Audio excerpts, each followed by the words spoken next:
That's Tess Liautaud from her upcoming album Blue Mind. It's the second long player from this French-born, American-raised artist who now calls Christchurch her home. Tess has embraced the Kiwi music scene, and it's embraced her right back as we find her collaborating with Adam Hadaway and Elmore James from the Haunters and Jess Shanks from the Eastern. Just been, kind of arrived in Christchurch, drawn by the music, and didn't realize really that there was exactly just my little niche of music right here. Right? Immediately got adopted by the sort of, all the characters here, and, the Eastern and the Haunters and Yep. the folk, rock, country, Americana kind of singers. Yep. So it kind of naturally just started writing songs together and playing together, and that's also something we do like weekly. We play. We just love playing. So I naturally I had songs already, and I kind of built more and based here, and it just gave life to this album that has like a real band, new flavor with all the really talented people. Yep. And do you feel, because of your previous travels around the planet, that you bring something unique that otherwise wouldn't be heard in the music that's being made out of down there? Yeah, I think. I mean, I wrote a first album in New Zealand, right, which was more like from the lockdown. It was more introspective and folky, and from the travels. And still, the second album still has something really. There's a yearning. It's not just about being on the road, but there's something about that, and also landing somewhere and feeling, like trying to belong to a place and to people, and there's a lot about roots, I guess. Mm-hmm. Yeah. Okay. And the opening track is one called Blue Mind. It's the title track of the album. And I've watched the video. I think it's being released in a couple of days or something. So. Yeah. Maybe we could start off by talking about that title and that song and that video, whatever you feel is best serves the purpose here.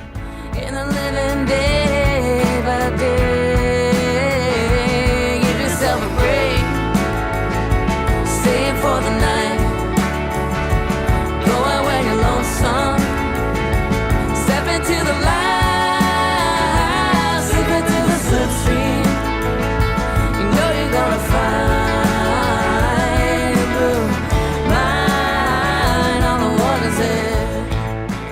Yeah, well, Blue Mind, so it's the title track and the album title and song. It's a song title I've had in mind for a long time, actually. I used to live in Wanaka, so further south, and I lived by the beautiful lake. And that was specifically around the lockdown also. And I was reading about something called Blue Mind. And also I was having my daily walks around the lake and my mental health kind of walks, and so it really resonated. Blue Mind is basically a concept about being, like, I think there's some studies around that where it's about being near bodies of water and how they affect your brain positively and just and creatively, and there's something really soothing, and naturally humans want to go where the water is. So it's kind of, I mean, the idea of the song came from there. And then it took me a while to write it because I came to Christchurch 2 years later and talked to Adam Hadaway about it. And I was like, I had this idea. And he was like, wow, I heard this interview from Bob Dylan who was talking about Blue Mind. And he imagined it being a Van Morrison song. Right. Something like that. So we kind of combined both of those, and then we were like, let's write the song. So we actually wrote it together. And kind of with both of our concepts of what, the Blue Mind is and what it could feel like, and it's kind of a comforting song. Right. It's quite rocking in its own way, but it has this, give yourself a break and stay in for the night, and and it's really fun to play also with the band. Oh, good. Well, that's a plus. And since you mentioned Dylan, I'm going to go to my favorite song on the album. I think right at this moment is "Sleepless in Christchurch," because as soon as I hear the harmonica, I think of Bob, and it's in there, and it's kind of got this breezy Dylan-esque vibe to it, and it's about Christchurch, which you were just talking about. So here, what can you tell me about that one? Yeah, I mean that one was I think it was one of the last editions on the album, and it kind of just flowed out really just I was probably flowed out one day, and then I was just, we were recording the album, and then we immediately just recorded it, and it was just so it has this sort of um this immediacy and this sort of just easy goingness, because it was just we didn't try and make it complicated. It just and yeah, it was inspired, like I actually, just living in a musical city with musical people, you're out late at night and you're just living quite a different lifestyle in general. And Yep. so yeah, sleep, not a lot of sleep.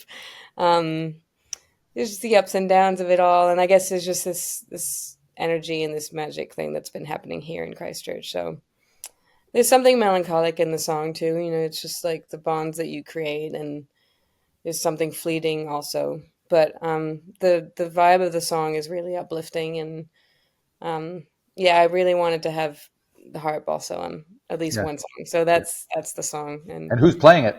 oh, it's me. Oh, Yeah. there you go. Nice one. Yeah. Guys. And so did you find yourself easily embraced by the musical community in New Zealand in general when you arrived? Was it fairly welcoming?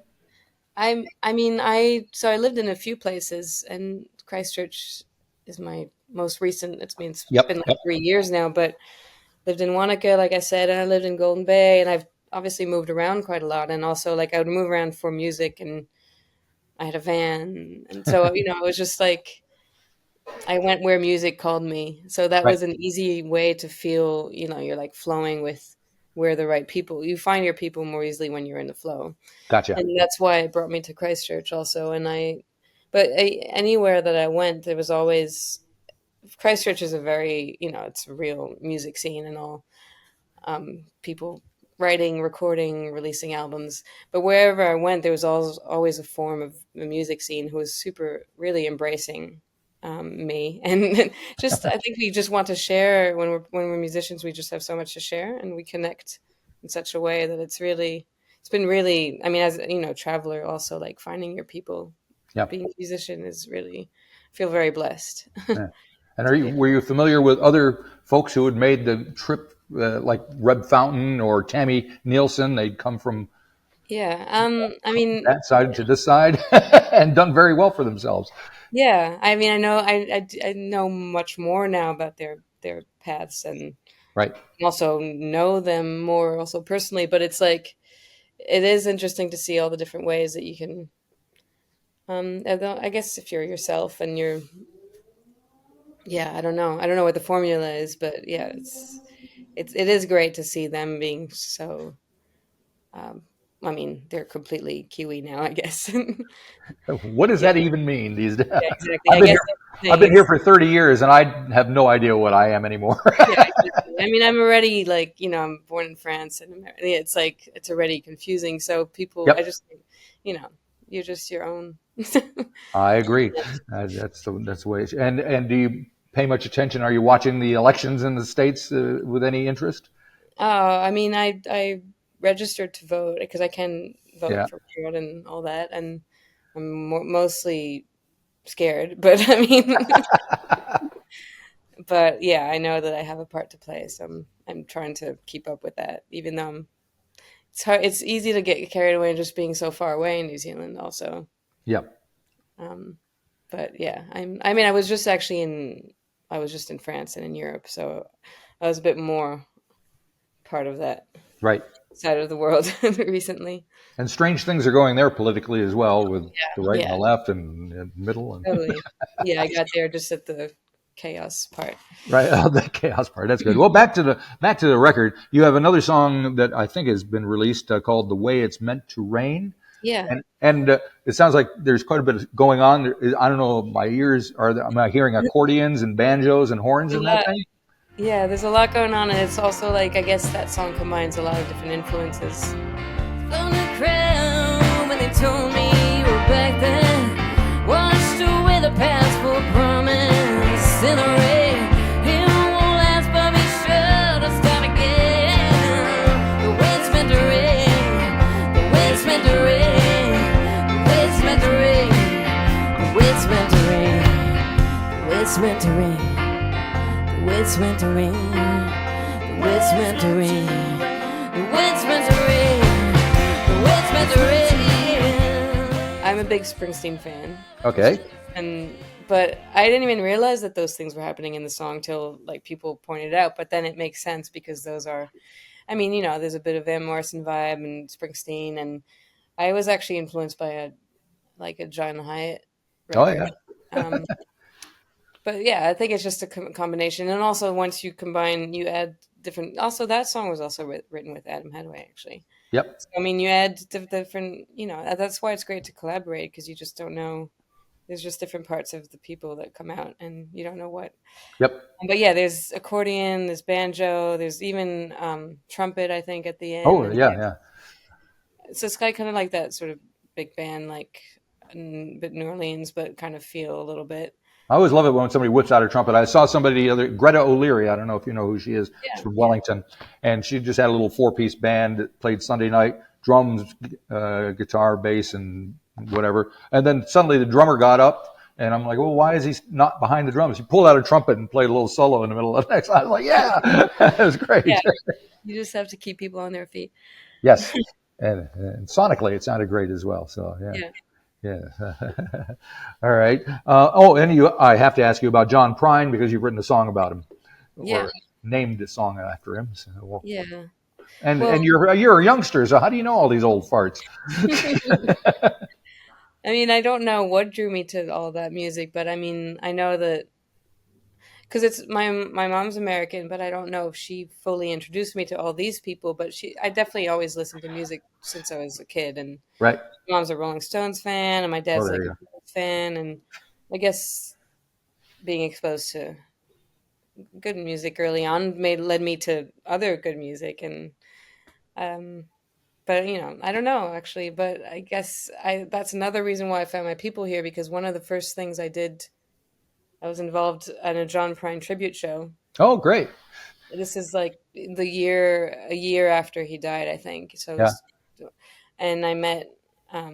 That's when I really started. I met like half of the Eastern, and like they just immediately were like, "Come do these things with us." And so, so John Prine's been. It's actually been a link with all of this. Like, been this subtle link happening through him. And I wrote that song when I was still in Wanaka, and it was actually the first few weeks of the lockdown, and he had just died. And I wrote it the night he died, actually. So It's a song about that feeling at that moment. Yeah. Because he played here in Auckland about a year or two before he died, so got a chance to see him. It was very, very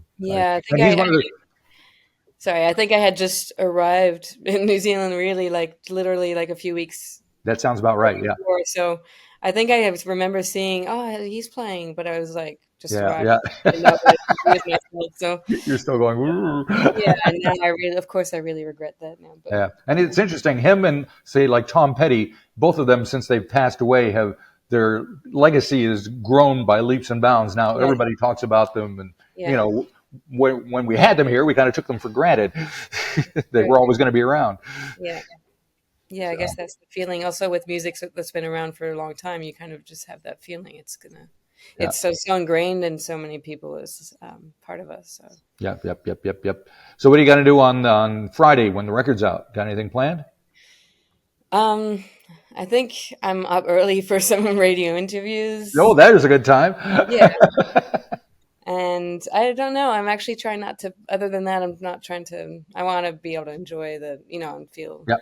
Kind of. I don't know. Maybe I'll see some friends, but kind of just feel. And then the next day, there's my album release show in Christchurch. So I guess be ready for that. Okay. Well, I wish I could be there because I'm really it's gonna be a great band. You're gonna go on another tour now that the record is out, or what's so there's this Christchurch show, and that's kind of, I was actually just overseas, so I'm just like coming back, releasing the album, doing this big show, and in the town that built it. Sure. And then let's start premises for summer, so spring summer. So there will be more shows, and I'm planning an Auckland show for sure. If you enjoyed this episode of the 13th Floor's Music Talk series, Please be sure to subscribe to the website or to the YouTube channel. Follow us on Facebook or Instagram and wherever you find your podcasts. There's a whole lot more to discover.